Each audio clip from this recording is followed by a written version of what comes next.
एक, दो, ढाई, पौने तीन और किसी के भाव 7171 एक, 7171 दो, 7171 ढाई, पौने तीन। छोड़ रहे हैं, जल्दी से भाव बना लो,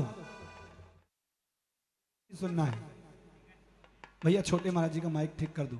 महावीर जी, विशाल जी, सिद्धम जी, सेठी परिवार, आर के कॉलोनी, बजाइए तालियां। और साथ में माताओं की तरफ से किसी को भेंट करना जनवाणी। आप सब जल्दी से नाम पहुंचा दे अपना। हाँ आ जाओ, आ जाओ, आ जाओ। और गुरु के चरण पखारे, गुरु के चरण पखारे, जय जय गुरु बड़ा, जय हो गुरु बड़ा।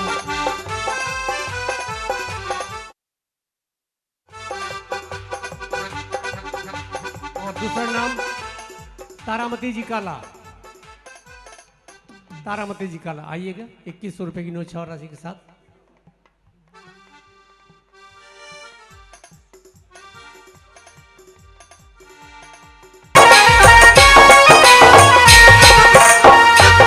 मीठे रसे से भरोगे गुरु वाणी लागे, जिन्हें वाणी लागे माने प्यारी प्यारे गुरुवर जी की वाणी लागे।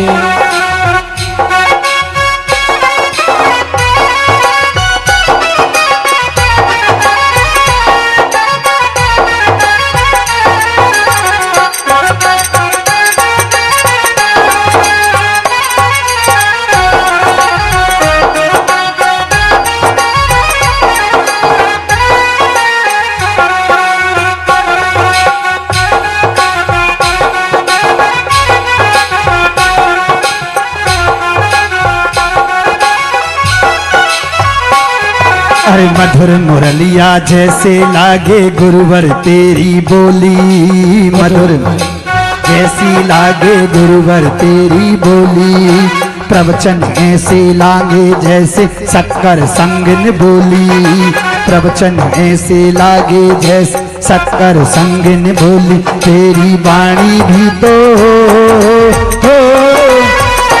तेरी वाणी भी तो बीणा सी सुहानी लागे, सुहानी लागे। मन प्यारी प्यारी गुरुवर थारी वाणी लागे।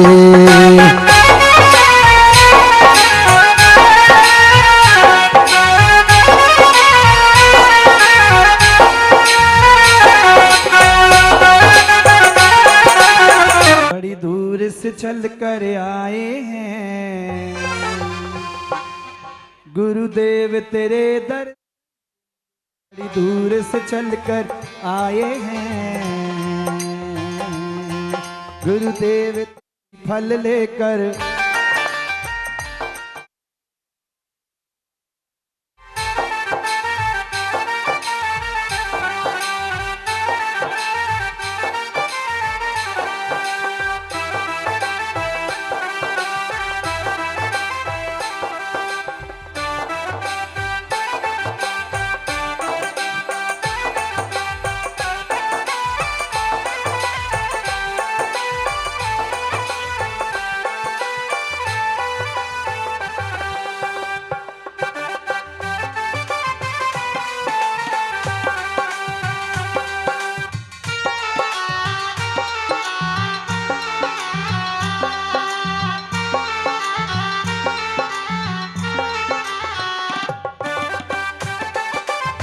राकेश जी,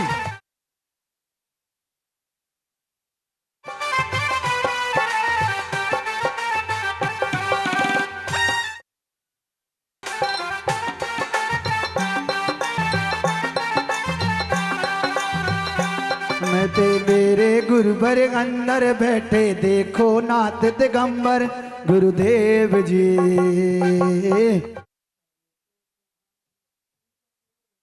सजा हुआ है मंदिर बैठे गुरुवर नाथ दिगंबर, सुंदर सजा हुआ है मंदिर बैठे देरस नाथ दिगंबर।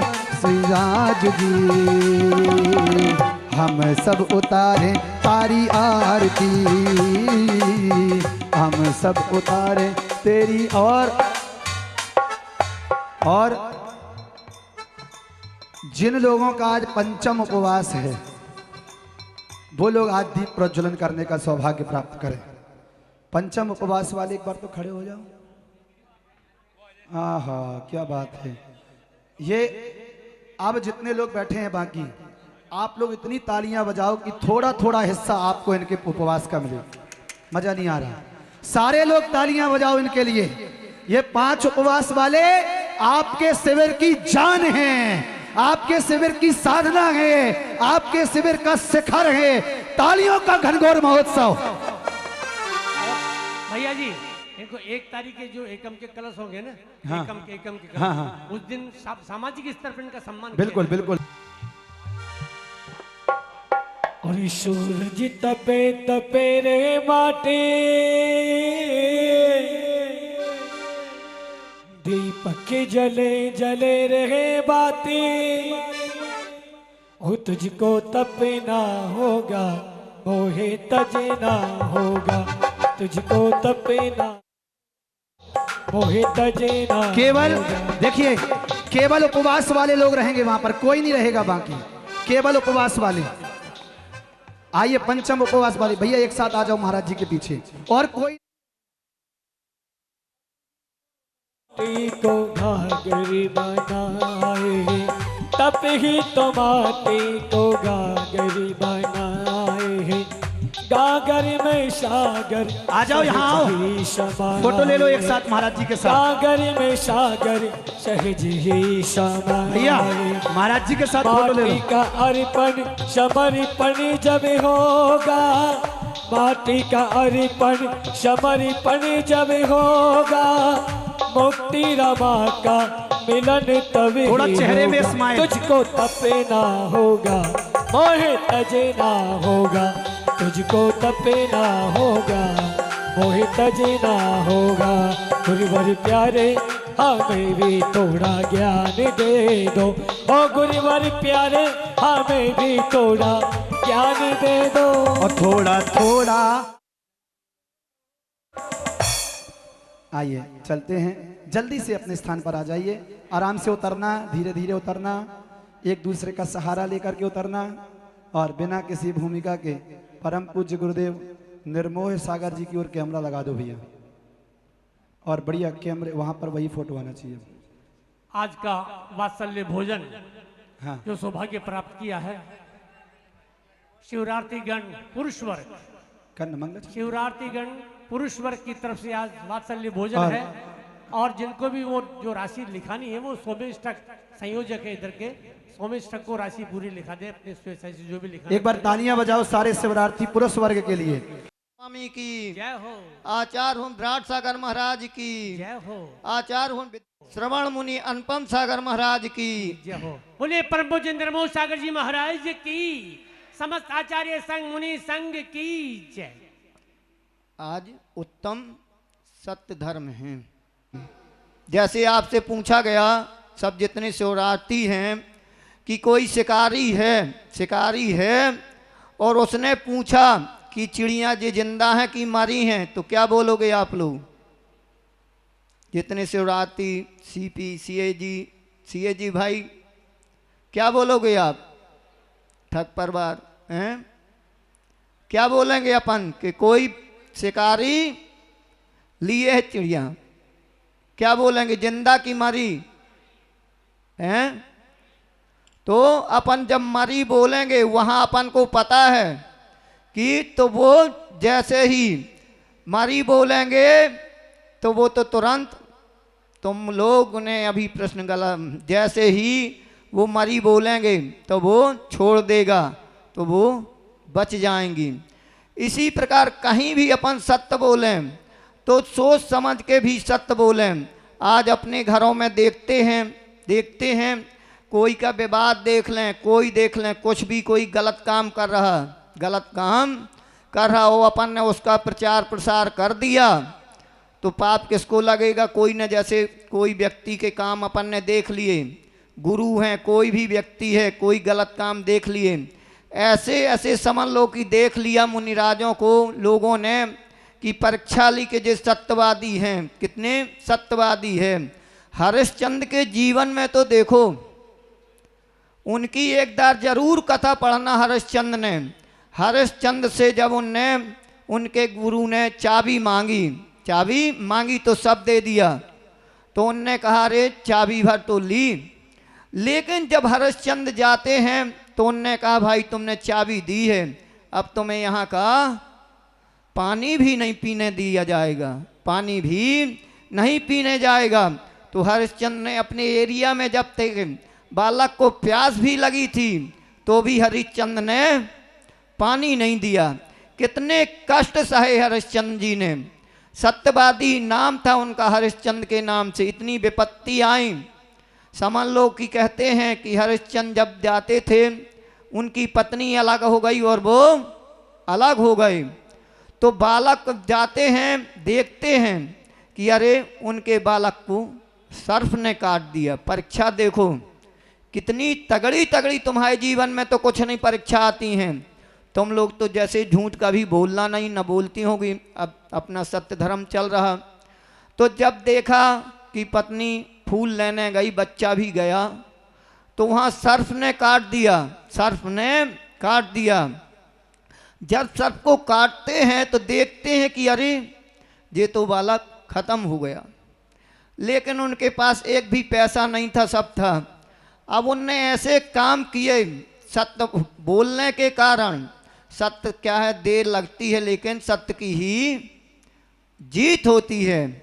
जब देखा कि उस बालक की मृत्यु हो गई तो समझ लो वो जहाँ क्या मुर्दा जलाया जाता था। इतनी विपत्ति, पूरा धन दौलत जो राजा हो, राजा के साथ ऐसा हो जाए, तो भी उसने जब देखा, अरे देखते देखते जब जाते हैं वो, जैसे ही जाके वहाँ जाते हैं उनकी पत्नी जाती है। समझ लो पत्नी से भी उनने कहा कि जब तक तुम यहाँ टैक्स लगता, जब तक नहीं दोगे। इतनी दुर्घटना सहने के बाद भी पत्नी के पास एक धोती थी, समझ लो, तो आधी धोती उनने फाड़ के अपने बच्चे को हुड़ा के ले गई। तो भी हरिश्चंद्र ने क्या कहा था कि पहले तुम्हें राजा का आज्ञा है, मैं तो सत्य का ही करूँगा, तुम पहले पैसे लाओ, फिर मैं तुम्हें जलाने दूंगा। ऐसे ऐसे एक बार अपनी जरूर जिंदगी में हरिश्चंद्र नाटक जरूर देखना, अपना जीवन ही कल्याण हो जाएगा। कहते हैं कि वाणी ऐसी बोलिए मन को आवे फेर, औरन को शीतल करें खुद ही शीतल हो। कि वाणी ऐसी नहीं बोलिए, कहीं भी ऐसे शब्द ना निकालो कि अपन की गलती हो जाए। जैसे कहते हैं कितनी, एक व्यक्ति ने कहा, सेठ जी थे, उनने कहा कि मैं एक ही असत्य बोलूँगा। तो कहा, सेठ जी ने कहा कि भाई वो काम करने लगा जब, तो सेठ जी ने तो कहा ठीक है भाई, ये अच्छा व्यक्ति का लोभ भी था, सेठ को लोभ आ गया कि ये तो नौकरानी दोनों बहुत अच्छे मिल गए हमें। तो सेठ जी से साहब उनने कहा कि मात्र हम क्या लेंगे तुमसे, मात्र हमें तुम खाना पीना सब कुछ देना, लेकिन 1 साल में एक झूठ हम बोलेंगे। अब सेठ का परिवार अच्छा चलने लगा, सब कुछ अच्छे तरीके से चल रहा था सब कुछ। जैसे ही उनने देखा उनने के सेठ का तो परिवार अच्छा चल रहा है, एक झूठ, लेकिन कोई सत्यवादी होता है, कोई नियम ले ले तो ऐसे महाराज, जैसे अपने अनुपम सागर महाराज जी बैठे, कोई श्रावक आए और व्रत ले ले के मैं तो चोरी करता हूँ, तो कहीं कह दें कि भाई चोरी तो करते हो लेकिन तुम सत्य बोलना तो बहुत अच्छा रहेगा। उसने कहा भाई ठीक है, हम महाराज जी से नियम लेके आए, सत्य बोलेंगे। सत्य में देखो कितनी शक्ति है। तुम सत्य बोलते हो तो तुम्हारा इतना पुण्य जागृत होगा, और तुम असत्य बोलते, झूठ बोलते तो तुम्हारा पुण्य क्षीण होने लगेगा। जहां भी देखना असत्य व्यक्ति ने, कितने व्यक्तियों ने बोला असत्य, तो उनका क्या हो गया। रानी ने भी असत्य बोला था सेठ सुदर्शन के लिए कि मेरी इज्जत इसने लूटी, लेकिन जीत किसकी हुई, सत्य की ही हुई। कितनी कितनी माताओं ने ऐसे ऐसे नियम लिए। एक व्यक्ति था, जैसे ही उनने देखा कि चोर ने नियम लिया था, चोर ने नियम लिया, वो जाता है राजा के यहाँ। कहा कि यार छोटे छोटे व्यक्ति के यहाँ क्या काय के लिए जाए, छोटे व्यक्तियों के लिए जाएंगे तो क्या होगा। वो राजा के यहाँ जाता है। जैसे ही राजा के यहाँ जाता है तो गेट में एक व्यक्ति लगा रहता है, गेट में व्यक्ति लगा रहता है। जैसे ही गेट से अंदर गया तो उसने कहा भाई आप कौन हो। कहा मैं तो एक चोर हूँ।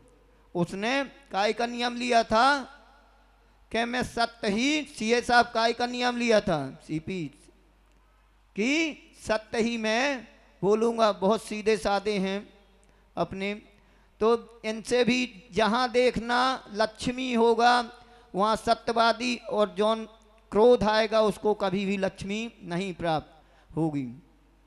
जैसे ही उसने बोला, चोर भी बहुत पढ़ा लिखा था, उसने कहा मैं तो चोर हूँ, चोर हूँ। जैसे ही चोर आते हैं, चोर आता है अंदर, फिर उसे एक दो व्यक्ति मिलते तो उसने कहा चोर हूँ मैं। अब चोर तो चोर, उसने क्या किया था, काय का नियम लिया था कि मैं सत्य बोलूँगा। सबने सोचा कि यार कोई रिश्तेदार होगा, मजाक करता होगा, लेकिन उसने जब देखो, उसने जब पूरा राजा के यहाँ जाता है, राजा के यहाँ जाता है, जैसे ही जाता है तो राजा के यहाँ देखता है कि अरे उसने पूरा सामान बांधा, सब कुछ किया। वो जाने लगा तो फिर व्यक्तियों ने पूछा कि भाई क्या करने आए थे। कहा चोरी करने आए थे। तो भी बाहर निकल गया। सब लोगों ने, जितने उसके गेट कीपर थे, सबसे पूछा गया। जैसे ही पूछा उनने तो कहा अरे, फिर जैसे ही सुबह हुई, जैसे ही सुबह हुई तो कहा कि अरे राजा की तो चोरी हो गई, चोरी हो गई। कहा किसने देखा, किसने देखा। तो सबने कहा वो जौन व्यक्ति था वो तो स्वयं जौन गया था यहाँ, वो सत्य बोल के गया था, सत्य बोल के गया था कि भाई मैं तो चोर हूँ, मैं चोर हूँ। तो वो चोर जब पता चला कि वो व्यक्ति कहाँ गया, वो व्यक्ति कहाँ गया, जैसे ही उसे देखते हैं, ऐसे ऐसी माताएं हो चुकी सत्य बोलने के कारण कि अपने पति से खूब बोला। आप लोगों ने एक कहानी सुनी होगी कि एक माँ थी, समझ लो राजा था, तो राजा हारने लगा तो दूसरे राजा ने उनका सहयोग किया। अपन को नज़रों से सब चीज़ें पता चल जाती हैं। राजा ने सहयोग जैसे ही किया तो घर जाते हैं वो। अब फिर उन्हें लगता है कि यार ये राजा तो हार जाएगा, इसका सहयोग किया जाए तो बहुत अच्छा होगा। राजा का सहयोग करने के लिए राजा जाता है। जैसे ही जाता है तो रानी कहती कि मेरे को बाहर ना ले जाओ, क्या ना अच्छी चीज़ जौन होती है सब कोई मोहित हो जाता है। वो कहा अरे मेरा तो वो दोस्त है राजा, मेरा सहयोग किया इसीलिए तो मैं आज जीतने के लिए जाऊंगी। तो जैसे ही राजा नहीं माना, अपनी पत्नी को लेके आया। जैसे ही उसने दूसरे राजा ने, जिसने सहयोग किया था, उसने दृष्टि उसकी चली गई। जैसे ही दृष्टि गई, तुरंत रानी ने कहा कि देखो इनकी गलत दृष्टि है। जैसे ही राजा, अब उनका मंत्री से कहने लगा राजा, मैं तो ये ही मेरे को चाहिए। अब जब राजा दोबारा युद्ध के लिए आता है तो नजर तो उसकी वहीं थी, लेकिन मंत्री ने कहा कि अपन क्या करने आए थे, सहयोग करने आए, अभी तुम कुछ नहीं करो। तो उसने जैसे ही राजा ने देखा तो जैसे ही राजा ने षड्यंत्र रचा कि यार रानी तो मेरे को चाहिए, ऐसे ऐसे षड्यंत्र रचते थे। तो उनने जब जीत के उसे ले आए घर में, पहले ऐसे राजा रचते थे कि दूसरी की स्त्री के लिए कि कुछ कहने योग नहीं रहता था। राजा ने कहा कि भाई जितनी जिनकी रानियां हैं अपनी अपनी रानियों को लेके आओ। रानी कहती है कि देखो मेरे को लेके ना चलो तुम, मैं उनकी एक एक नज़र जान गई हूँ, लेकिन तुम मेरे से तुम्हें छोड़ना पड़ेगा, उनकी नज़र ऐसी है। अरे राजा ने कहा मेरा दोस्त है, तुम कैसी बताती हो? कहा देखो जितना भी दोस्त है सब कुछ है, लेकिन दृष्टि उसकी गलत है। जब मैं आरती करने के लिए निकली थी तो मैंने तो एक नज़र में जान लिया था कि राजा की दृष्टि गलत है। तुम नहीं मान रहे, मेरी बात मान लो, सत्य है। कहे मैं तो तुम्हारी बात नहीं मानूंगा, जब नहीं मानूंगा। जैसे ही अब कहा कि भाई जब तुम कहते तो चलो, दोनों लोग चलते हैं। पहले ऐसे रहस्य रस्ते थे सब जगह के, उनने पहले बुलाना था इन्हें भर, तो उनने कहा जानकारियां ना हो जाएं। तो जितने राजा सब जगह के थे सबकी पत्नियों को बुलाया और दोनों को बुलाया। कहा कि भाई यहाँ 1 महीने तक अच्छे मंच होंगे, सब होंगे, नाच गाने होंगे, अपनी अपनी पत्नियों के द्वारा करे जाएंगे। तो भी होने लगे। अब जैसे सबको तो छुट्टी दे दी राजा ने कि भाई चले जाओ। उसके पति से कहा कि अभी इनका श्रृंगार नहीं बना है, इन्हें अभी कुछ दिन के लिए छोड़ दो। तो भी वो पति से अपने कहती देखो तुम मेरे को छोड़ के नहीं जाओ, मेरी बात मान लो, तुम मेरी बात मान लो, नहीं तो तुम्हें अपनी पत्नी से हाथ धोना पड़ेगा। अरे मेरा दोस्त है, कभी ऐसे काम कराई, मैं तो उन्हें जानता हूँ। लेकिन पत्नी जान गई थी इसकी दृष्टि बहुत गलत है। जैसे ही देखा उसने, तो उसने काय के बहाने में रख लिया था कि सबका सामान तो बन गया है, लेकिन इनके अभी गहने अच्छे बनना है, तो इन्हें तुम छोड़ जाओ। तो भी पत्नी कहती आप मेरे को ना छोड़ के ना जाओ। देखो मैं दृष्टि इनकी जानती हूँ कि ये लोग छलिया हैं, असत्यवादी हैं, हमने तो तुरंत जान लिया। जैसे ही वो छोड़ के जाते हैं, पत्नी खूब गिड़गिड़ाती तो भी वो नहीं मानता है। अब उसे लालच आ गई। जैसे ही लालच आई उसे, वो छोड़ के चला जाता है। जैसे ही चला जाता है, अब वो तो अपने चुंगल में उसे करना था। जैसे ही वो देखा कि वो सत्यवादी थी रानी, लेकिन वो अपना करता रहा, लेकिन दूरी बनाए रही, जैसे बरकी रही वो। तो शीलवंत थी वो, उसने कहा मैं तो ऐसे काम नहीं करूँगी चाहे मृत्यु भी मेरी हो जाए। तो जो कोई सत्य में चलता है, वो रानी सत्यवादी थी, वो कह रही थी कि ये देखो ना छोड़ के जाओ। जैसे ही उसने सब अपने ढोंग किए, लेकिन वो सत्यवादी थी। जैसे ही अब देवों के द्वारा रचित था सब, जैसे ही रचित था, तो उसने जैसे ही देखा कि एक रात, अब रात होने लगी। तो एक दिन राजा रात में आया और उसने फिर क्या किया, उसने स्वयं, रानी ने पूछा कि भाई तुम्हें आज इतनी देर क्यों हो गई? तो उसने क्या कहा कि अरे मैं तो एक न्याय करके राजा हूँ, मैं न्याय करके आया हूँ।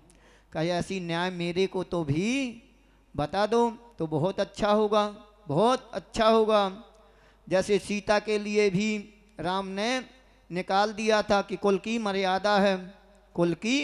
मर्यादा है, तो उसे भी जब देखा, उसने भी अपना व्रत दृढ़ता से पाल रही थी।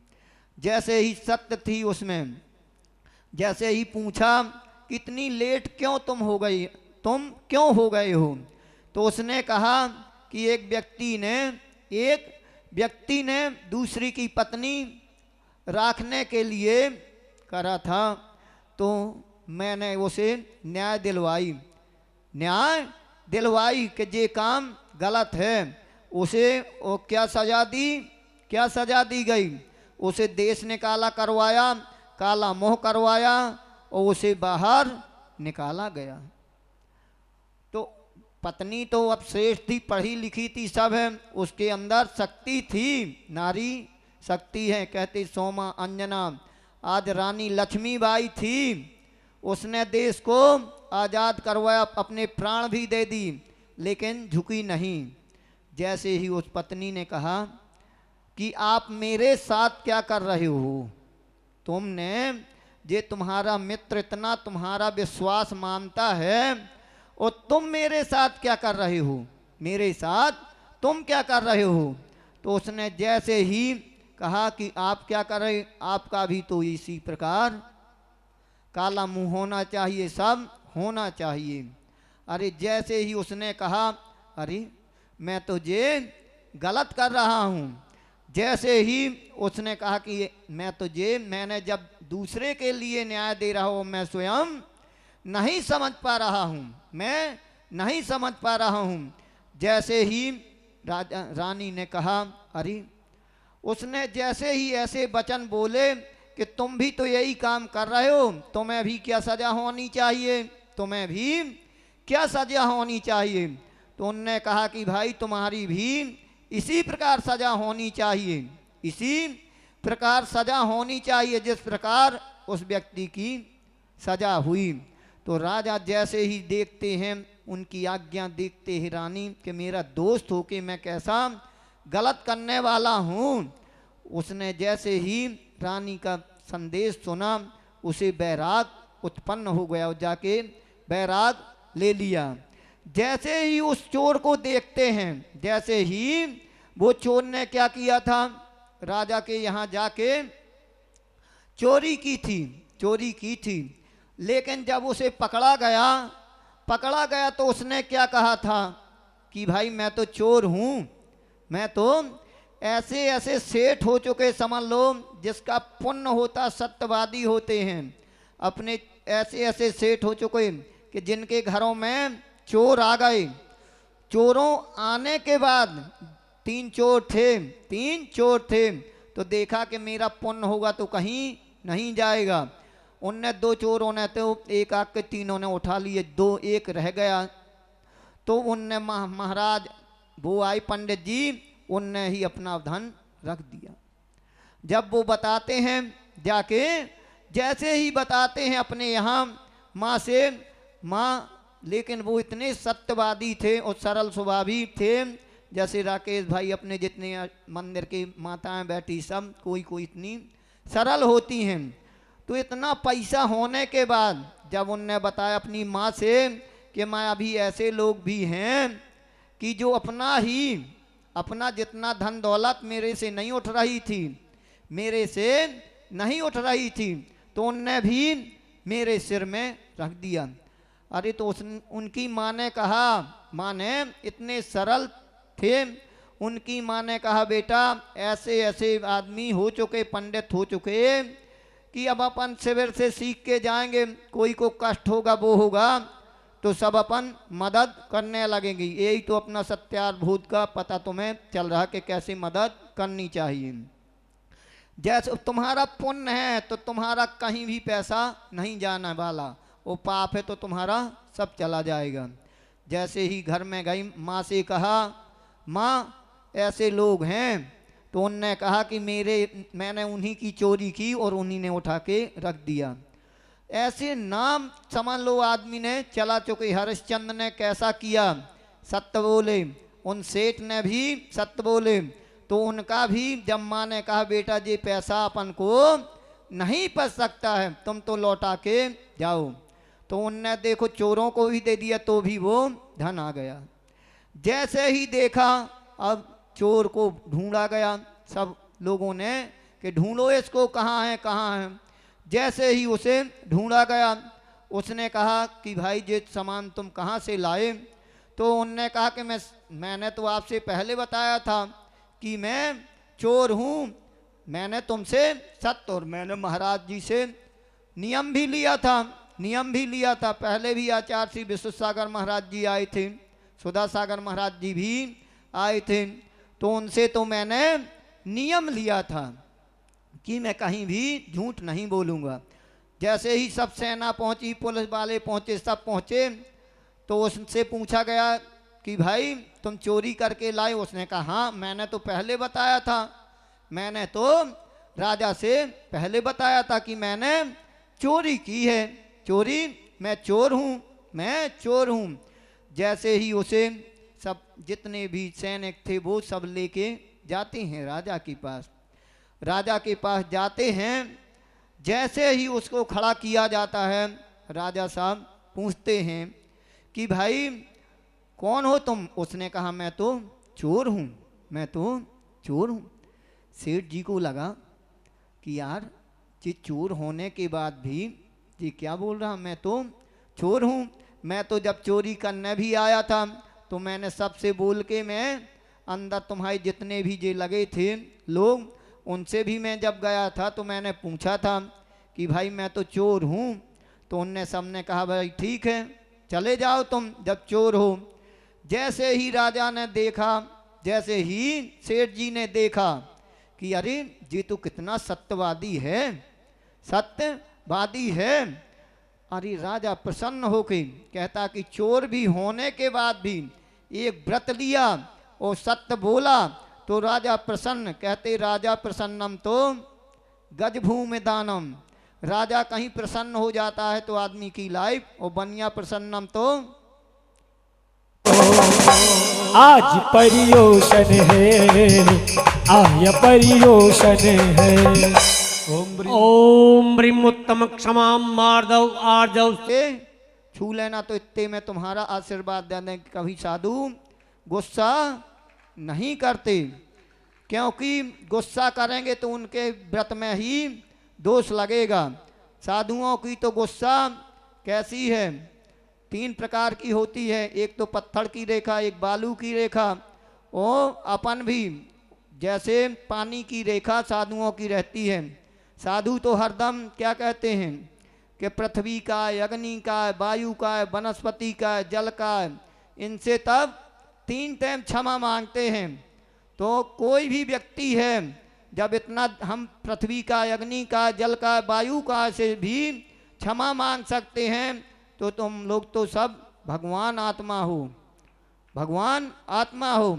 इसीलिए साधु जौन रहते हैं, राजा ने इतना धन दौलत दिया, सब कुछ कहा कि भाई तुम सत्यवादी हो, तुम्हें क्या चाहिए? जो कुछ चाहिए तुम्हें, भूमि चाहिए, धन चाहिए, जो कुछ तुम्हारे घाई तो सत्यवादी कोई नहीं है। हरिश्चंद्र का पूरा इतना राज भी चलता था, अब भी वो कहीं झूठ नहीं बोले। सत्य की ही विजय हरदम होती है। जय बोलो चंदा प्रभु भगवान की।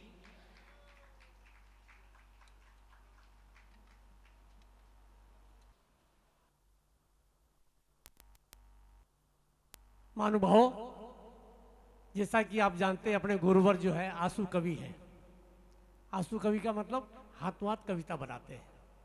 और आज सत्य धर्म है, और सत्य धर्म के उपलक्ष्य में अभी ठीक 3 मिनट पहले एक कविता का निर्माण किया महाराज जी ने, जो आपको सुनाएंगे। बहुत अच्छी कविता है। मैं सुनाता हूं आपको, और फिर जोरदार तालियां बनती हैं इनके लिए।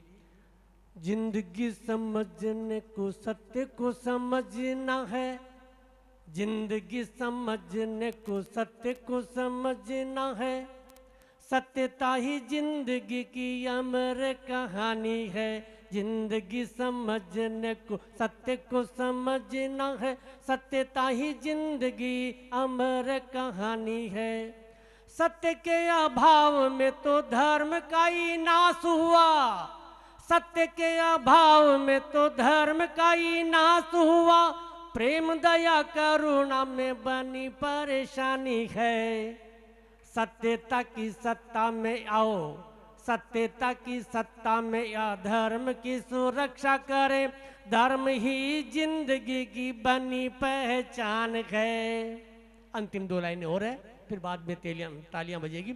सत्य बिना रग रग खून दौड़ा अंत तक, सत्य बिना रग रग खून दौड़ा अंत तक, खून नहीं तन में सड़ा हुआ पानी है, खून नहीं तन में सड़ा हुआ पानी है। जिंदगी समझने को सत्य को समझना है, सत्यता ही जिंदगी की अमर कहानी है। जोरदार तालियों के साथ में बहुत बहुत अनुमोदना, बहुत बहुत नमोस्तु गुरुवर, नमोस्तु। बहुत अच्छा जी।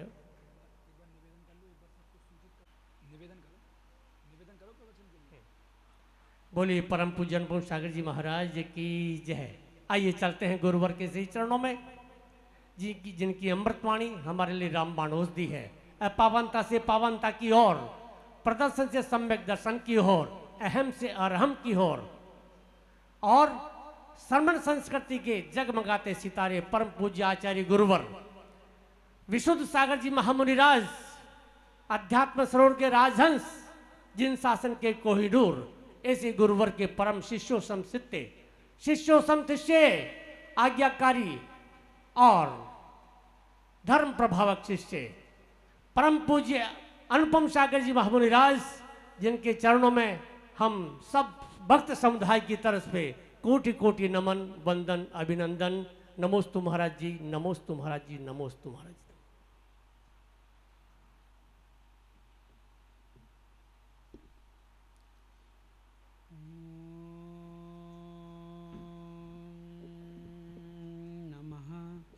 सिद्धेभ्यः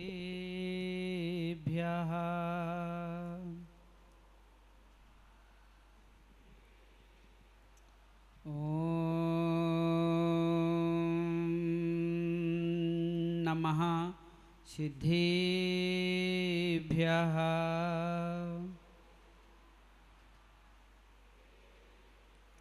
ॐ नमः सिद्धेभ्यः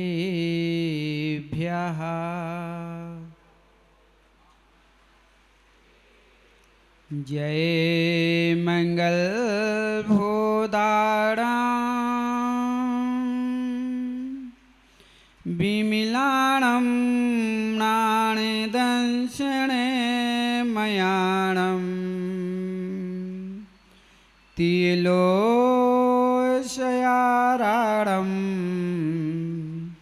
नमो शियाशविसिद्धारं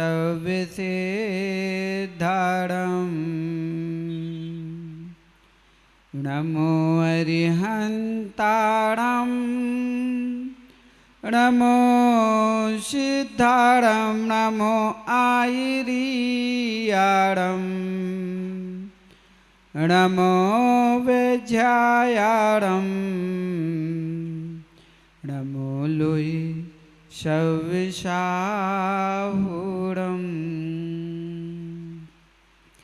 सत्य धर्मिको जानिए सत्य जीवन की जान सत्य को अंगीकार कर वने 24 भगवान सत्य बिना कुछ भी नहीं जीवन की कोई शान सत्य धर्म पर तुम्हें मिटो सत्य धर्म की खान सत्य धर्म की खान। जय बोलिए अनंत अनंत सिद्ध परमेश्वर भगवान की। जय बोलिए देवादिदेव एक खचाराट श्री आदिनाथ भगवान के। जय हो। जय बोलिए देवादिदेव एक खचाराट श्री सुपार्श्वनाथ भगवान के। जय हो। जय बोलिए परम पूज्य आचार्य भगवान विमल सागर जी आचार्य सन्मति सागर जी महाराज के। जय हो। जय बोलिए परम पूज्य आचार्य भगवान विराग सागर जी आचार्य विद्या सागर जी महाराज के। जय हो। जय बोलिए परम पूज्य आचार्य भगवान विशुद्ध सागर जी महाराज के। जय हो। अहिंसामय जैन धर्म के जय। उत्तम सत्य धर्म की जय। बोले परम पूज्य अनुपम सागर जी महाराज की। गरज उठे गगन ये सारा, गरज उठे गगन ये सारा, समुद्र छोड़े अपना किनारा, हिल उठेगा ब्रह्मांड सारा, जब गूंजेगा गुरुदेव का जयकारा। जयकारा गुरुदेव का, जयकारा गुरुदेव का। महानुभावों, अबोध से बोध की ओर, अबोध से बोध की ओर ले जाने वाली यह जिंदेशना आज हमें उस सत्य का बोध कराने जा रही है। उस सत्यार्थ बोध के माध्यम से उत्तम सत्य धर्म की महिमा को बताते हुए कह रही है कि सत्य को जीवन में जीना। अगर मानवता के जीवन में जी रहे हो, अगर मानव के अंदर मानवता है तो समझ लेना कि तुम सत्य का जीवन जी रहे हो। अगर मानवता नहीं है, समझ लेना कि तुम मानव होकर के भी सत्य का जीवन नहीं जी पा रहे हो। जीवन में हर परिस्थितियों में, हर अनुकूलता प्रतिकूलता में कष्ट आ सकते हैं, क्योंकि फूल के गुलाब का फूल लेने के लिए कांटों का सामना करना पड़ता है, और जब तक कांटों का सामना नहीं करोगे तब तक सुरेश भैया फूल लेने का आनंद भी नहीं आता है। फूल की कीमत जब तक कांटों की चुभन नहीं होती तब तक फूल की कीमत समझ में नहीं आती। ऐसे तो कई कलियों में फूल खिले होते हैं, लेकिन जिसमें कांटे चुभते हैं और फिर गुलाब का फूल हाथ में आता है, तब लगता है कि मेरे हाथ में कोई फूल आया है। ऐसे ही कष्ट से जीवन जीने वाले अगर सत्य को पाना चाहते हैं तो सत्य से कभी मत डरना, और जो सत्य से डर गया समझ लेना वो जीवन में सब कुछ पाकर भी खो के चला गया। इसलिए सत्य की जिंदगी जीना है तो मुस्कुराते हुए जियो। सत्य की जिंदगी जीना है तो मानवता के गुण से भर करके जियो। सत्य की जिंदगी से अगर ऊपर उठना चाहते हो तो हमेशा परिश्रम करते रहो, धर्म के पथ पर चलते रहो। प्रेम करुणा दया जहाँ पर है वहाँ पर सत्य है, और जहाँ सत्य है वहाँ पर ये अपने आप होते हैं। धन पाने के लिए लोग धर्म खो बैठते हैं। पंचाली जी, धन पाने के लिए धर्म को खो बैठते हैं, लेकिन सत्य यही है कि जहाँ धर्म होता है वहाँ धन अवश्य होता है, लेकिन जब दृष्टि धन पर जाती है और धर्म पर नहीं जाती तो वह धन भी बेधन निर्धन करके चली जाती है। सबसे बड़ी संपत्ति हमारा सत्य है, हमारा धर्म है, हमारी मानवता है। अगर ये खोकर के तुमने जड़ संपत्ति पाने का प्रयास किया, अधर्म के पथ पर चले, असत्यता का तुमने साथ ले लिया, तुम मानव के होकर भी पुतले बन करके जल के तो चले जाओगे, लेकिन जला सिद्ध कर नहीं पाओगे। उठो, आज आचार्य भगवान कह रहे हैं कि सत्य के पथ पर चलना है तो ऊपर उठना है, ऊपर उठना है तो धर्म को समझना पड़ेगा। चेहरे की चमक आप क्रीम पाउडर से तो बढ़ा सकते हो, लेकिन अपनी आत्मा की चमक किससे बढ़ाओगे माँ? आत्मा की चमक तुम्हारे सत्य धर्म से होगी। अगर जीवन में सत्य है तो तुम्हारी चमक आत्मा की, तुम्हारी साधना की, तुम्हारी आराधना की, तुम्हारी प्रवाहना की स्वतः बढ़ जाएगी। लेकिन सत्य नहीं है, कितनी भी साधना आराधना प्रभावना के लिए तुम आगे बढ़ जाना, कोई भी चमक बढ़ने वाली नहीं है। लेकिन सत्य वहीं रहेगा जहाँ कषायों का दमन होगा। सत्य वहाँ होगा जहाँ विषय इंद्रियों की आसक्ति पना से मंदता होगी। सत्य वहाँ होगा जहाँ संज्ञाओं के मुख फेरोगे। लेकिन जहाँ जहाँ कषाय हैं, कोठारी जी, जहाँ जहाँ कषायों का वास है, इंद्रियों विषयों के प्रति आसक्ति पना है, संज्ञाओं में लिप्त हो, वहां पर सत्य टिक नहीं सकता, सत्य जन्म ले भी नहीं सकता।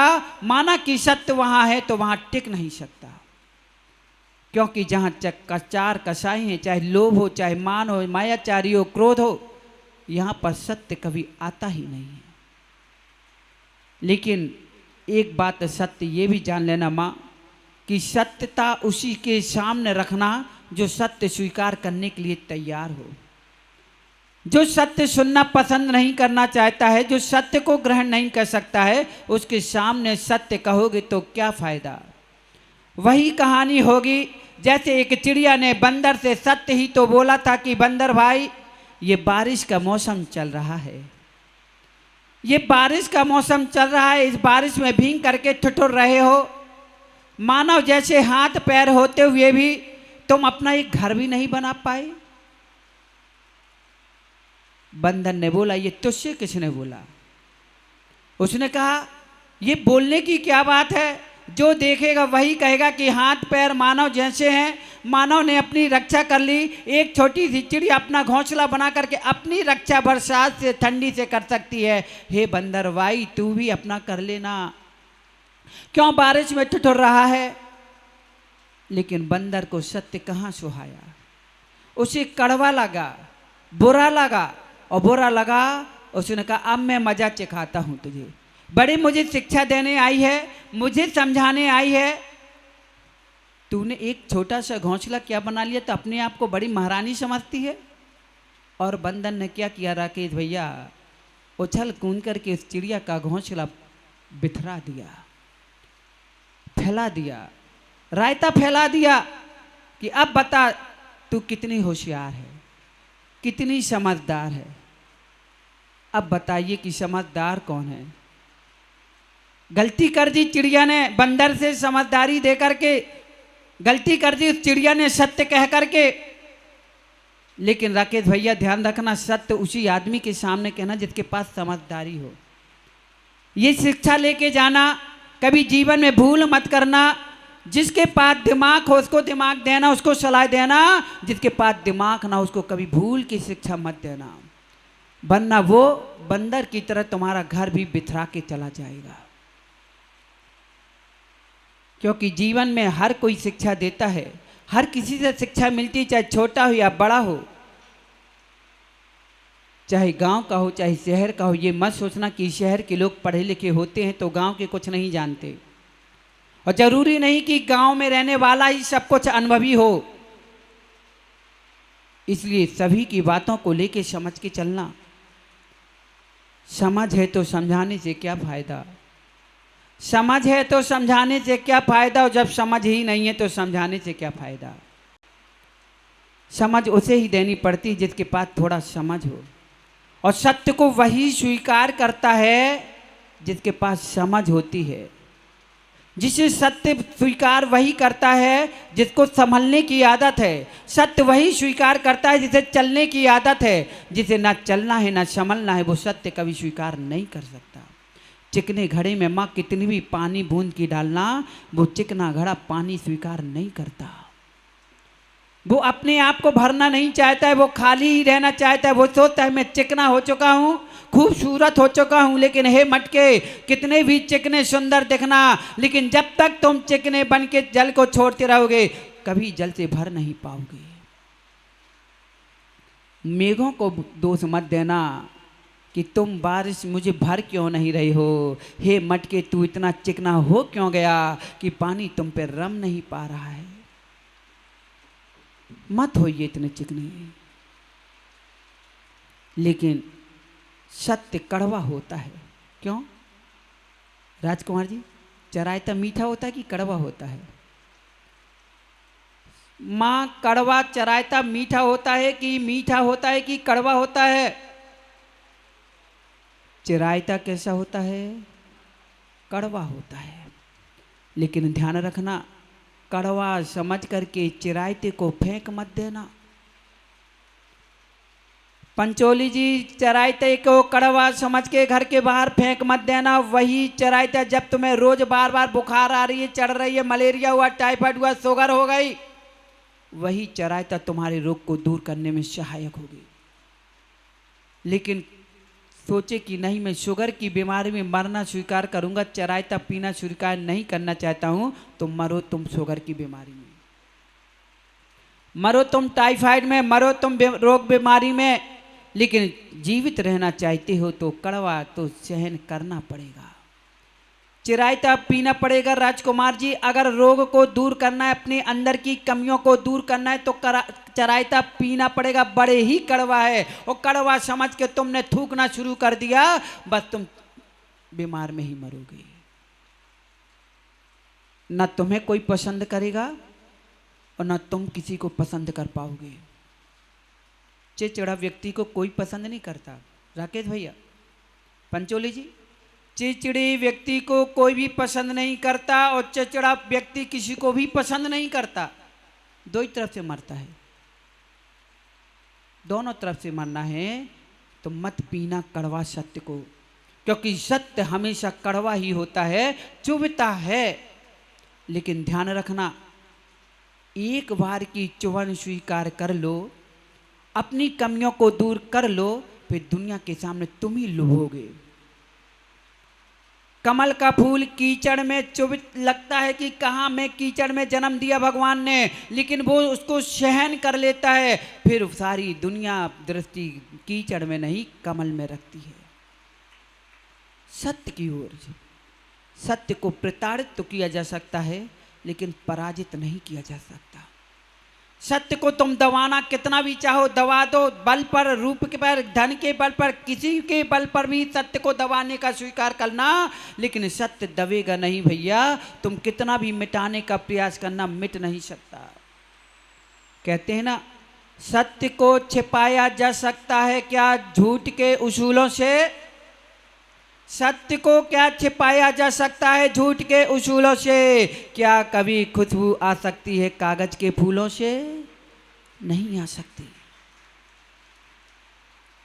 अगर हमारे राजकुमार समझे महाराज कागज के फूल से हम खुशबू ला के दिखा सकते हैं, इत्र डाल करके तुम खुशबू तो उसमें डाल सकते हो, लेकिन वो खुशबू ज्यादा देर तक टिका नहीं सकती हो, ज़्यादा दिन तक नहीं टिका सकती। 1 घंटा, 2 घंटा, 3 घंटा वो कागज भी उस फूल सुगंध को उड़ा देगा, लेकिन सत्य का फूल कभी सुगंधता नहीं छोड़ पाता।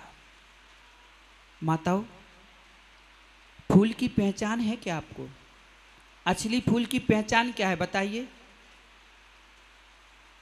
पंचोली भैया, ये माताएं ऐसे शांत होकर बैठ गई कि लगता है या बारिश के कारण इन्हें सुनाई नहीं दे रहा, या कूलर के कारण सुनाई नहीं दे रहा, या तो फिर ये कहीं खोई हुई हैं इसलिए सुनाई नहीं दे रहा।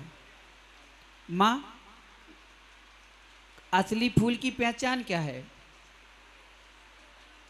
जो खिलता है, खिलखिलाता है वो? अरे खिला हुआ तो कागज का फूल भी होता है।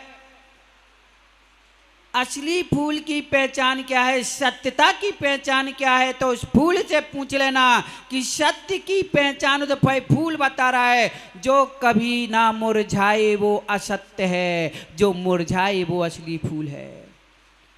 क्योंकि फूल खिलता है, खिलखिलाता है और मुरझा जाता है, ये सिद्ध हो जाता है ये फूल असली है। जो कभी ना मुरझाए प्लास्टिक के फूल, इसका असली फूल मत समझना राजकुमार जी, नहीं तो हैप्पी बर्थडे।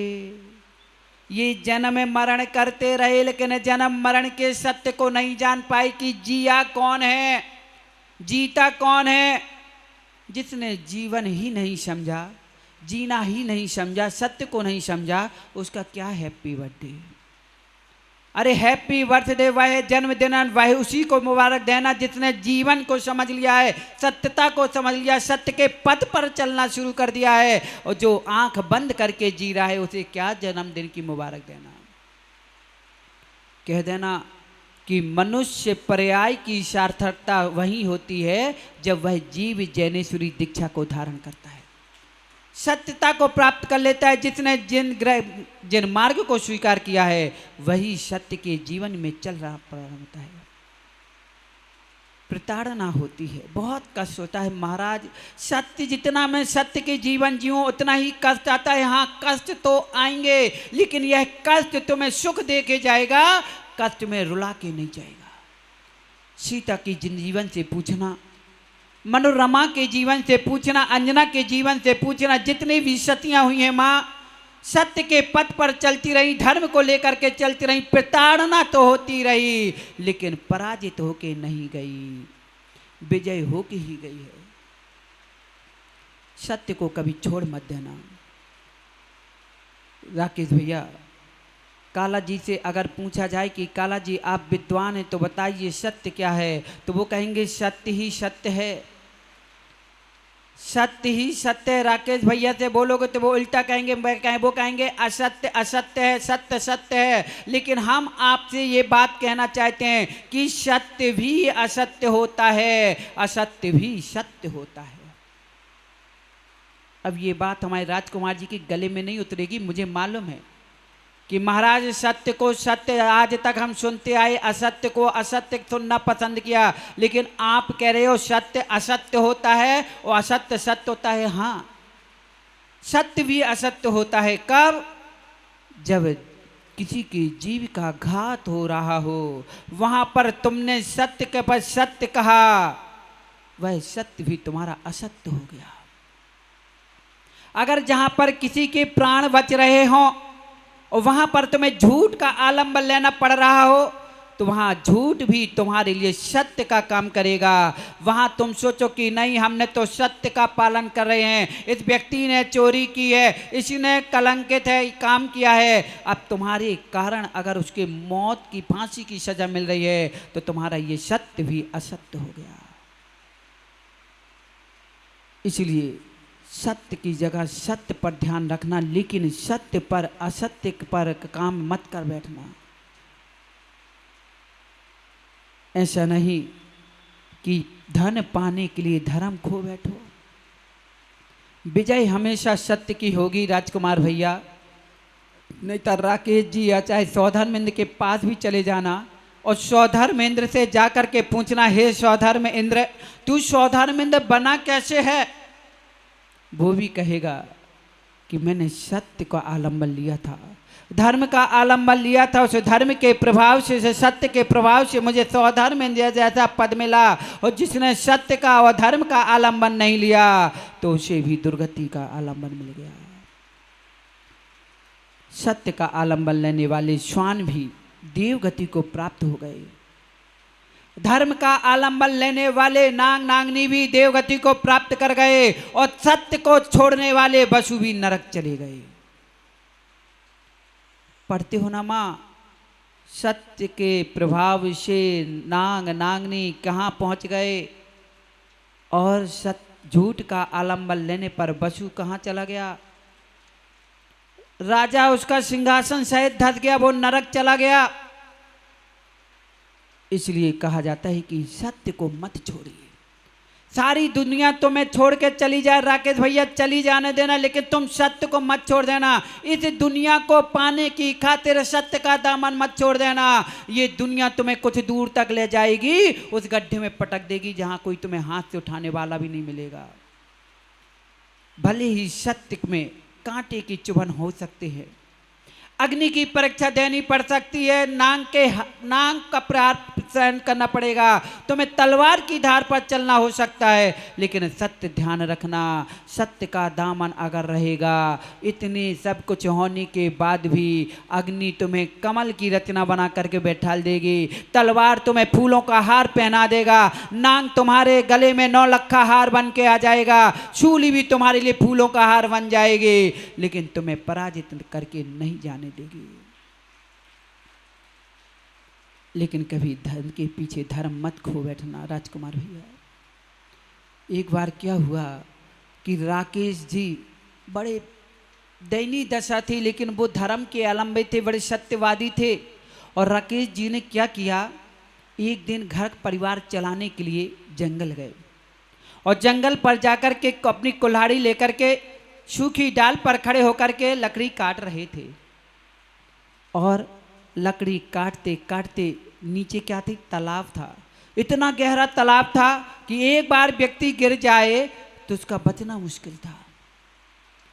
पंचोली जी, राकेश जी ने कुल्हाड़ी चलाना शुरू की अब कभी कुल्हाड़ी ढंग से चलाई नहीं थी तो अभ्यास कर रहे थे, सूखी लकड़ी घर चलाना है, चूल्हा जलाना है, 2 रोटी बनाना है तो कुछ तो करना पड़ेगा क्योंकि बाल बच्चे घर में भूखे मर जाएंगे।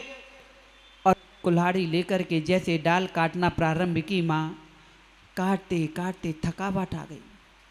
और थकावट जैसी आई और हाथ कमजोर पड़े कि कुल्हाड़ी हाथ से छूटी और कहाँ गिर गई? पानी में गिर गई। अब बेचारे रो रहे हैं कि हे प्रभु, हे भगवान, कैसा नसीब है, गरीबी में आटा गीला हो रहा है।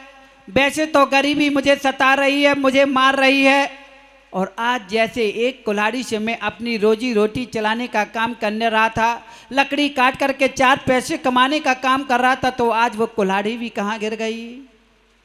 अब तो मेरे बीवी बच्चे दोनों भूखे मर जाएंगे।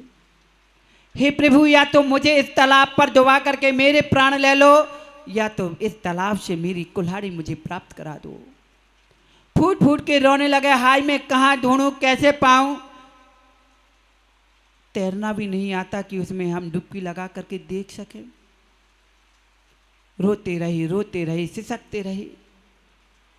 वहां से जल देवता निकलते हैं और कहते हैं कि शेर भाई, क्यों रोधन कर रहे हो, क्यों इतना रो रही हो, क्यों किसको आवाज लगा रहे हो?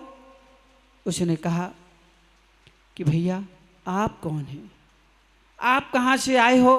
उन्होंने कहा मैं जल देवता हूँ, मैं इस जल में रहने वाला हूँ, मैं इस जल में निवास करता हूँ, बताओ तुम्हारी क्या परेशानी है, तुम जो इस जल के किनारे बैठ करके रो रहे हो? राकेश जी बोले कि आप हे देवता, मेरी एक ही कुल्हाड़ी है, वो कुल्हाड़ी इस जल पर गिर गई है, कृपा करके मेरी कुल्हाड़ी मुझे प्रदान कर दे ताकि मैं अपने परिवार को चला सकूं, बीवी बच्चों का पेट पाल सकूं। मेरे पास एक ही तो साधन था, इतना पैसा नहीं है कि मैं दूसरी कुल्हाड़ी ला करके अपनी रोजी रोटी चला सकूं। इसी से मैं 4 पैसे कमाता और दिन भर की 2 रोटी कर करे मैं बच्चों को, बीवी को और खुद खा पी करके रहता। या तो मेरे प्राण ले लीजिए या तो मुझे प्राण दान देने के लिए कुल्हाड़ी प्रदान कर दीजिए। वरुण देवता, वहाँ जल देवता एक डुबकी लगाते हैं और पहले रत्नों की कुल्हाड़ी लाते हैं कि भाई देखो क्या ये रत्न जड़ित तुम्हारी कुल्हाड़ी है? राकेश जी बोलते नहीं, ये मेरी कुल्हाड़ी नहीं है, मेरी औकात इतनी थोड़ी है कि मैं रत्नों की कुल्हाड़ी लेकर चलूं। अगर इतना ही पैसा होता तो लकड़ी काट के काम क्यों करता, लकड़ी का व्यापार क्यों करता? नहीं नहीं, क्षमा कीजिए, ये मेरी कुल्हाड़ी नहीं है, ये किसी और की गिर गई होगी, किसी और की भूल गई होगी, मेरी ये कुल्हाड़ी नहीं है। दूसरी डुबकी लगाई, सोने की निकाली, क्या भाई ये तुम्हारी है? नहीं नहीं, इतना शर्मिंदा मत करो, मेरे पास का एक सूती धागा है जो गले में पहनता, कहाँ सोने चांदी की मैं देख पाता, ये मेरी कुल्हाड़ी नहीं है। तीसरी पुनः गई, चांदी की लाई, पुनः मना कर दिया कि नहीं ये भी मेरी नहीं है। और जैसे चौथी डुबकी लगा करके लोहे की कुल्हाड़ी लाते हैं जिसमें बेंत लगा हुआ था, कहते भाई ये तेरी कुल्हाड़ी है क्या? जैसे देखी आंखों में चमक आ गई, आंखों में आंसू आ गए और गिड़गिड़ा के कहने लगी, हाँ देवता जी, यही मेरी कुल्हाड़ी है, यही मेरी पहचान है कि इसमें बेंत लगी, यही मेरी कुल्हाड़ी मुझे प्रदान कर दी जाए। मुझे धन्यवाद आपका कि आप मेरी कुल्हाड़ी लेकर आए हैं, मैं आपका उपकार कभी नहीं भूल सकता, मेरे बीवी बच्चे पलते रहें, बस यही याचना करता हूँ, मुझे कुछ भी नहीं चाहिए। क्योंकि सत्यवादी सज्जन लोग हमेशा एक ही प्रार्थना करते हैं, उतनी ही मांग करते हैं जिसमें उसका परिवार चलता रहे।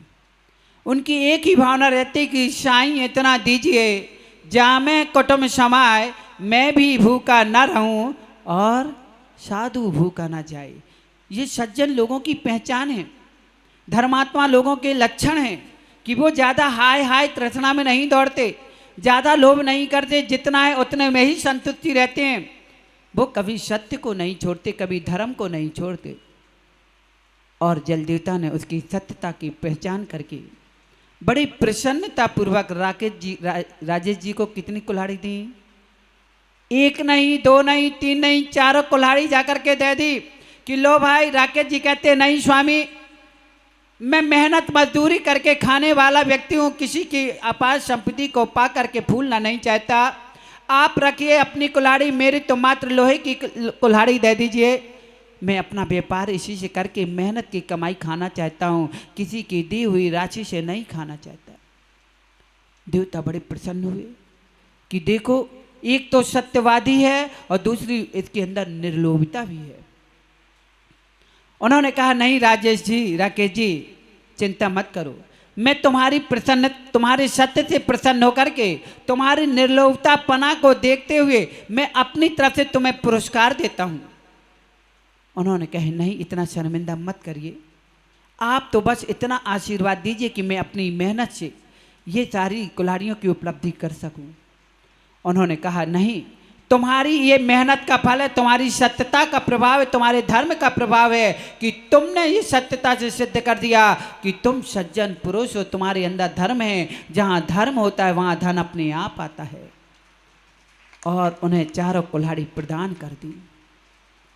अब ये बात जब घर पर तक पहुँचती है, उसकी राकेश की सेठानी से अब सहन नहीं हुआ और उसने फूली नहीं समाई, पूरे मोहल्ले में हल्ला कर दिया कि मेरे राकेश जी आज कुल्हाड़ी लेकर के जंगल गए थे और कुल्हाड़ी पानी में गिरी, देवता वहां से निकला और प्रसन्न होकर मेरे सेठ जी को कुल्हाड़ी दी, अब तो मैं माला माल हो गई।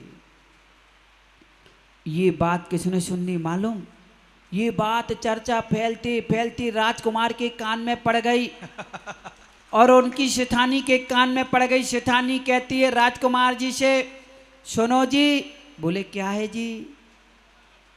आज हमारा कुछ है जी। हाँ मालूम है जी। क्या है? आज तुम हमें सरप्राइज को दोगे क्या? बोलो क्या चाहिए? कुछ नहीं, बस थोड़ा सा काम करना है हमारा। कौन सा काम? आज आप कुल्हाड़ी उठाइए और जंगल से लकड़ी काटने जाइए। पनवेश्वरी क्या बोल रही है? तुम्हें कौन सी कमी है? गाड़ी तुम्हारे सामने टंग खड़ी है, गाड़ी में घूमो, होटल में खाओ, ढाबे में जाओ, किटी पार्टी में जाओ, सोना पहनो, चांदी पहनो, तुम मुझसे कह रही हो कि लकड़ी काटने जाओ? पागल हो गई क्या? देखो, सरप्राइज देना है तो कुछ तो करना पड़ेगा। आज का दिन तो बड़ा सुहावना दिन है, राजकुमार जी थोड़ा तो कृपा कर लो, थोड़ी सी बात मान लो। तुम तो रोज वैसे हमारी बात मानते हो, एक बार और मान लो, फिर कभी नहीं कहूंगी कि तुम हमारी बात मानो। बोलो क्या करना है? तुम्हें मालूम है राकेश जी आज जंगल रोज तो जाते थे, वो तो मालूम है राकेश जी लकड़ी काटने का काम करते हैं, उनका काम ही यही है। अरे सुनो तो, पहले पूरी बात तो सुनो। वो आज जंगल गए थे रोज की तरह, लेकिन लकड़ी काटते थे, उनकी कुल्हाड़ी गिर गई और कुल्हाड़ी गिरी तो देवता निकले। देवता ने उन्हें 3-4 प्रकार की कुल्हाड़ी दिखाई और उन्हें 4 कुल्हाड़ी दे दी। अब सेठानी जी ने सारी एक्टिंग सिखा दी, तुम्हें करना क्या क्या है। अब राजकुमार जी बड़े सरप्राइज देने के चक्कर में भैया कुछ तो खुश करना है देवी को, और आज के दिन देवी नाराज हो गई तो समझ लो फिर हाँ सौधर्मेंद्र तुम्हारी सची रानी कहीं लौट के नहीं आएगी। अब बेचारे गए, कभी जंगल गए नहीं, तो जैसे तैसे चढ़े, सूखा पेड़ देख रहे कि कौन सी डाल है। अब उसमें भी बहुत शर्त है कि उसी डाल में चढ़ना जिसके नीचे खाई है, कुआं हो, पानी हो, तालाब हो। देखते देखते उसी पेड़ के पास पहुंच गए जिसके नीचे तालाब था। अब जैसे तैसे कभी पेड़ में चढ़े नहीं, अब लग रहे डगमगा रहे कि कहीं पैर फिसल गए, ऐसा नहीं कि हम ही डूब जाएं। जैसे तैसे चढ़े और जैसे ही चढ़े कुल्हाड़ी ली और कपकपी के मारे उनके हाथ में कुल्हाड़ी छोड़ दी। लकड़ी काटी नहीं थी, छूट गई। अब उतर के नीचे उतरे आए और रोने लग गए तालाब के किनारे, हाय मेरी कुल्हाड़ी तालाब में चली गई, हाय कोई है देखने वाला, कोई सुनने वाला, कोई बचाने वाला, मेरी कुल्हाड़ी लाके दे दे। अब कोई सुनने वाला नहीं, अब कोई सुनने वाला नहीं। वो घर आ गए वापिस, घर वापिस आए। सेठानी जी बोली कि क्यों कुल्हाड़ी कहाँ गई? कह के उसमें गिर गई, कोई बताने वाला नहीं, बोलने वाला नहीं, हम आ गए, मरना थोड़ी है। अब सेठानी कहती अब तो भैया पनवेश्वरी इनके बस की कुछ बात नहीं, चलो हमारे साथ। और वहाँ गए। अब बड़े तंग होके थक गए। उनने सेठानी ने पूछा कहाँ चढ़े थे? उनने कही यहाँ चढ़े थे। सेठानी जी आगे, सेठ जी पीछे, और थोड़ा सा पैर फिसला, सेठानी जी तालाब में गिर गई। पैर फिसल गया। सेठानी देख रही थी कि कहाँ से कुल्हाड़ी गिरी, कैसे गिर गई, और सेठानी नीचे। अब राजकुमार जी सोचे आज ही सरप्राइज देना था, ये सरप्राइज हो गई, लो जे गई। अब जी गिर पड़ी भैया। अब तो सेठ जी को रोना आ गया। एक ही तो हमारी देवी थी, वो भी चली गई। अब हमारे बाल बच्चों को कौन बना के खिलाएगा, घर में कौन चूल्हा फूंक के मुझे खिलाएगा। खूब रोने लगे, खूब रोई। हे भगवान, या तो हमें उठा लो या तो हमारी देवी लौटा दो। एक ही तो देवी है, बरियावत के ससुर जी ने ब्याह के दी थी। पिताजी ने 50 देखी, 50 में एक पसंद करके दी, अब वो भी चली गई, अब कहाँ जाएंगे। रोने लगे। फिर से जल देवता निकले भैया, निकले। बोले कि राजकुमार जी क्यों रो रहे हो। उन्होंने कहा कि पता नहीं है कि मेरे बाल बच्चे घर में भूखे मर जाएंगे, मुझे रोटी बना के कौन देगा, मेरा परिवार कौन पालेगा। हमारी देवी इसमें, मेरी श्रीमती इसमें गिर गई है, कृपा करके आप मेरी देवी को ला सकते तो दे दो। जल देवता अंदर गए और स्वर्गों की सची रानी को लाके खड़ा कर दिया। अब सची रानी सामने आई, राजकुमार से पूछा क्यों भैया ये तुम्हारी देवी है। हाँ हाँ बिल्कुल यही हमारी देवी है, दे दो यही हमारी देवी है। देवता बोले कि पागल है क्या, ये तो सौधर्मिंद की सची रानी है, तू अपनी बना रहा है। तो कहते कि क्या हमें पागल समझ रहे हो क्या। हम मना करेंगे तू स्वर्गों की लाओगे, फिर मना करेंगे तुम देवों की लाओगे, तीसरी बार चौथी बार में हमारी लाओगे। एक तो पल नहीं रही हो, चार चार हमारे गले में बांधोगे। क्या करोगे, चार चार हमारे गले में बांधोगे क्या। एक की तो हम पूर्ति नहीं कर पा रहे, एक को तो हम गिफ्ट नहीं दे पा रहे। और स्वर्ग की सच्ची का कहा चार चार पे एक ही मिल जाए काफी, तू स्वर्ग की दे दो, पहले से गिफ्ट लिवा ली है। देवता नाराज हुए, चले गए, उनकी देवी भी गई। क्यों, यहां पर सत्य भी चला गया, लोभ बढ़ गया, कसाय बढ़ गई। तो राजकुमार जी हाथ धो बैठे, संपत्ति से भी, श्रीमती से भी, सत्य से, धर्म से। इसलिए देखा दाखी मत करना, धर्म तो करना लेकिन किसी को देख के मत करना। माँ कि फलाने ने इतना दान किया तो हम भी कर दें, है ना। धर्म कभी देख या दाखी नहीं करना। धर्म कभी दिखावटी का जीवन नहीं लाता है, धर्म कभी सजावटी बनावटी का नहीं। धर्म तो सत्य का धर्म होता है, जो जैसा यथारूप होता है वैसा ही होता है। राजकुमार जी सरप्राइज देना था, चली गई देवी। पानी बरस रहा है महाराज, पानी, इतना पानी, इतने पानी में चली गई। अरे ये पानी चला जाए तो चले जाने दे, लेकिन सत्य मत जाने देना, धर्म को मत खो बैठना।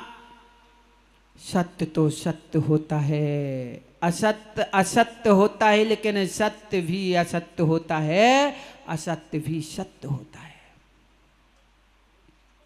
इसलिए जो सत्य को लेके चलेगा, धर्म को लेके चलेगा, जहां धर्म है वहां धन अपने आप आएगा। कभी भी भगवान की भक्ति करना, पूजन करना, साधना करना, आराधना करना, कभी मां धन मत मांग बैठना। जो धन मांगेगा और धर्म को खो बैठेगा, वो धन से भी हाथ खो बैठेगा।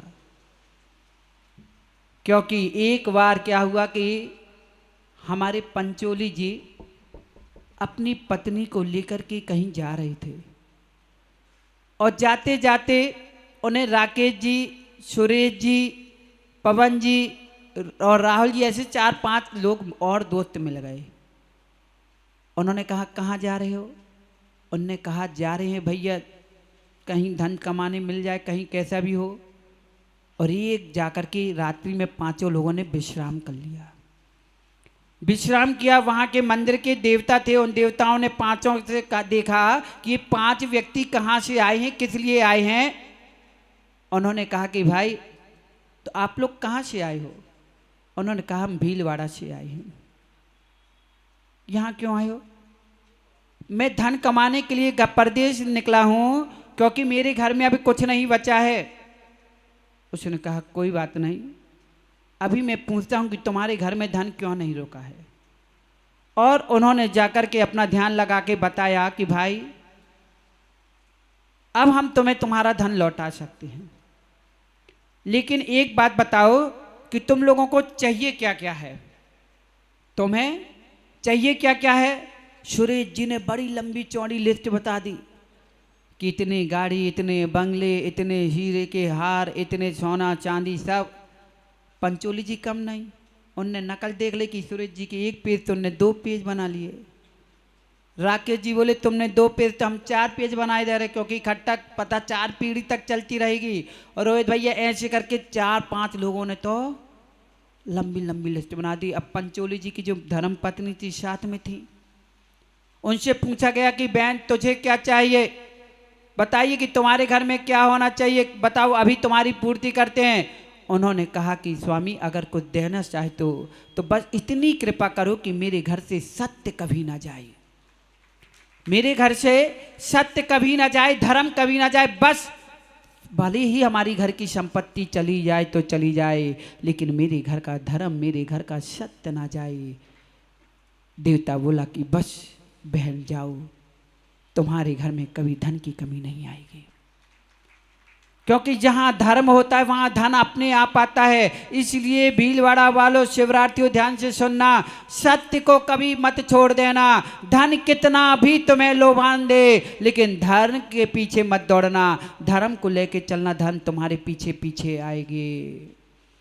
इसलिए सत्य पर आरूढ़ रहना, सत्य से कभी मत डिगना। परीक्षा होगी, प्रताड़ना होगी, इतनी भी परीक्षा होगी कि यहाँ तक कि तुम्हारे प्राण लेने के लिए गले में भी, कंठ में तुम्हारे यमराज आकर बैठ जाए, फिर भी अपना सत्य, अपना धर्म मत छोड़ना। पूरा विश्वास से कहते हैं कि वो यमराज भी तुम्हें छोड़ के चला जाएगा। जितने भी भगवान बने, जितने भी इंसान महानता की प्राप्ति किए हैं, वो सत्य धर्म के पीछे हुए हैं। जहाँ जहाँ सत्य धर्म है वहाँ वहाँ इंसानियत है, जहाँ जहाँ सत्य धर्म है वहाँ वहाँ पर मानवता है, धर्मात्मापना है, वहीं पर भगवत्ता है। इसलिए जीवन में कभी भी कसायों को जन्म मत देना, देश को जन्म तो मानवता को देना। अगर आसक्तिपना बढ़ाना ही है तो धन के प्रति नहीं, धर्म के प्रति बढ़ाना। अगर संज्ञाओं में लिप्त होना ही है तो उस संज्ञा में लिप्त होना जिस संज्ञा में धर्म हो, सत्य हो, शील हो, जहाँ पर हमारी मानवता जैसे गुण हो, प्रेम हो, करुणा हो, इसी में ही मानवता है। इसलिए माँ, जिंदगी समझने को सत्य को समझना है, सत्यता ही जिंदगी की हमारे कहानी है। सत्य के अभाव में तो धर्म का ही नाश हुआ, प्रेम दया करुणा में बनी परेशानी है। सत्यता की सत्ता में धर्म की सुरक्षा करें, धर्म की जिंदगी की बनी पहचान है। क्या? सत्यता की सत्ता में अधर्म की सुरक्षा कर, धर्म ही जिंदगी की बनी पहचान है। सत्य बिना रग रग खून दौड़ा अंत तक, खून नहीं तने में सड़ा हुआ पानी है, खून नहीं तने में सड़ा हुआ पानी है। जिसके रग रग में खून है और सत्य धर्म नहीं है, तो वह खून खून नहीं बल्कि सड़ा हुआ पानी है। जिंदगी को समझना है तो सत्य को समझ करके सत्यता की जिंदगी की अमर कहानी बनाना है। तो बोलिए उत्तम सत्य धर्म की जय बोलिए। परम पूज्य आचार्य भगवान विशुद्ध सागर जी महाराज के। आज का सभी माताओं का, भैया लोग का हरि का त्याग है। साथ में आज सभी लोगों को एक और त्याग दिया गया था, सभी प्रकार की पत्ती का त्याग। हरि का जिनका त्याग है उनके लिए है, लेकिन आज का नियम यहाँ से घोषित है, सभी प्रकार की पत्ती का त्याग। चाहे वो ताश की पत्ती हो, चाहे ताश की पत्ती, चाहे चाय की पत्ती, चाहे धनिया पत्ती। राजकुमार जी, नहीं तब बोलो तुम्हारा चाय की पत्ती छोड़वा दी, लेकिन ताश की पत्ती लेके टाइम पास करेंगे। कोई भी पत्ती हो, सभी प्रकार की पत्ती का, पीने का, खेलने का, उड़ाने का, ठीक है ना, इन सभी पत्तियों की त्याग है। और सभी लोग आहार निस्थापन प्रतिष्ठापन क्रिया की भक्ति पढ़ लेंगे। आज चतुर्वेद आहार प्रतिख्यान प्रतिष्ठापन क्रिया पूवाचानु कह सकना चाहता हूँ, भाव पूजा में सिद्ध भक्ति का अर्थ करूँ। आहार निस्थापन है ना, जो प्रत्याख्यान किया था ना उसका निस्थापन है, वो प्रतिष्ठापन बाहर करने जाएंगे। जिनकी ओर से भोजन की आज वो हो तो वो यहाँ जाएंगे। जाओ भैया। निवेदन करने के लिए। भागचंद जी भी यहाँ आ जाएंगे।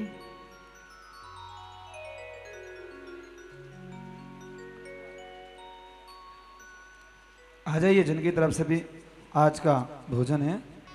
सभी शिवरार्थियों की ओर से है ना, तो चलो सभी शिवरार्थियों की ओर से आओ भाई, हम यहाँ से कहते हैं सभी शिवरार्थी आज भोजनशाला में शुद्धता पूर्वक, बुद्धि पूर्वक, मन वचन काय की शुद्धि के लेते हुए भोजनशाला में प्रवेश करेंगे मौन पूर्वक। कोई मांगा मूंगी नहीं करना है ना, पक्का? कितने लोग मौन से मांगते हैं? कोई नहीं मांगते। मुंह से कोई तो नहीं मांगता है? नहीं, मौन से नहीं मांगते। हूँ भी नहीं करना, हूँ भूत व्यंतर बन के नहीं जाना, ठीक है ना?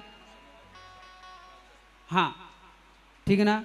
और सभी शिवरार्थी ठीक 3 बजे से क्लास तत्वार्थ सूत्र में बैठेंगे, अपनी अपनी सामायिक दोपहर की कर लेंगे। दिग्वंदना जो माताओं को बताए तो वो माताएं कराएंगी, भैया लोगों में जो जिनको बताया वो करेंगे।